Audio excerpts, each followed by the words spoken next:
You've no doubt done this, said something you wish you hadn't, done something that hurt you or someone else.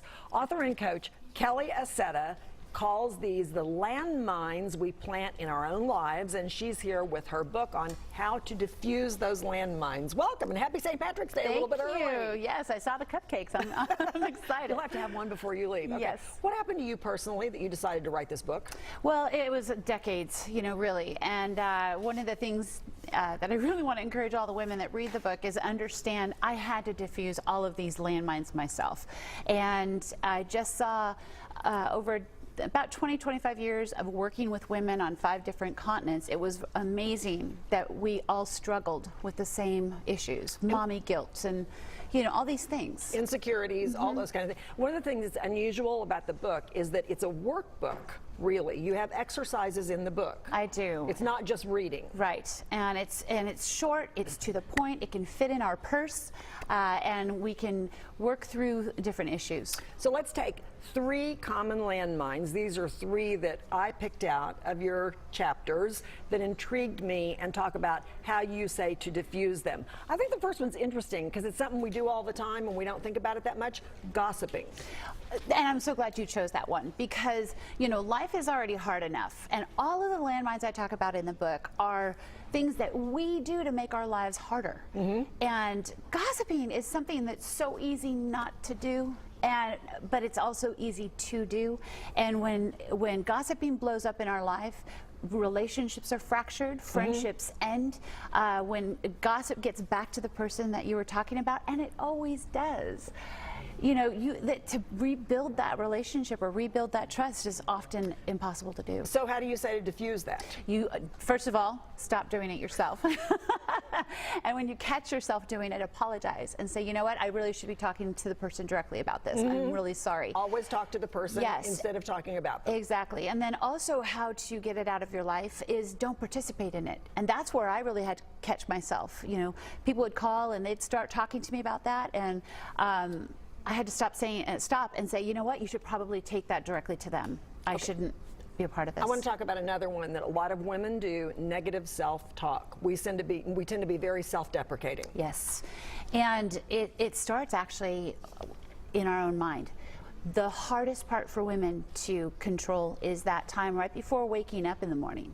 When your eyes open, you're full of joy, you're full of peace, you just had a nice rested, and then we tend to start running over negative things that are going on in our life, or things that we're upset with ourselves about, it just starts your day on the wrong foot. So how do you stop that? You take control of your self-talk. First in your mind, but then also what you say. Start noticing when you say, oh, I'm exhausted.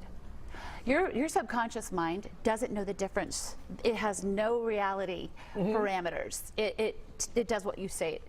And so if you say, I'm exhausted, or I can't lose weight, or I'm so stupid, you're listening. And you have to be careful of those words, because your words have a direct effect on anyone that listens to it, but also yourself. You do listen to yourself, that's for sure. Finally, I want to talk about unforgiveness, because I like that one a lot. Yes. Unforgiveness is probably one of the most detrimental landmines. Bitterness and unforgiveness, they kind of go hand in hand.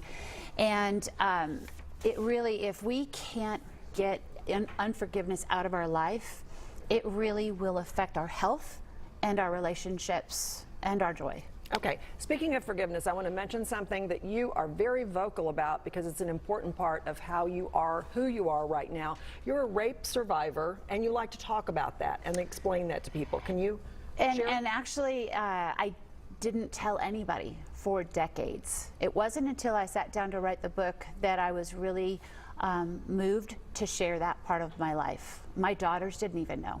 My mother didn't even know. And the one thing that I want to share is, women, please don't suffer in silence anymore. Share and get that off of your heart and get that off of your spirit. And the one thing that was really amazing is I realized that I had forgiven my rapist a long time ago, probably about 10 years after the event had happened.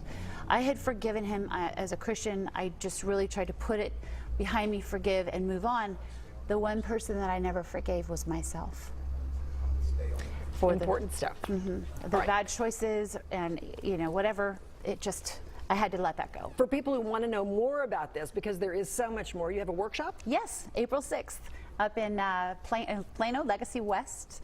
We're going to spend an entire day diffusing these landmines and right. have a great time doing it. Thank you so much for being with us this morning and giving us a little peek into your world. How to Defuse the Landmines We Plant in Our Own Lives is available on Amazon and everywhere books are sold. Go to truth.coach for more information.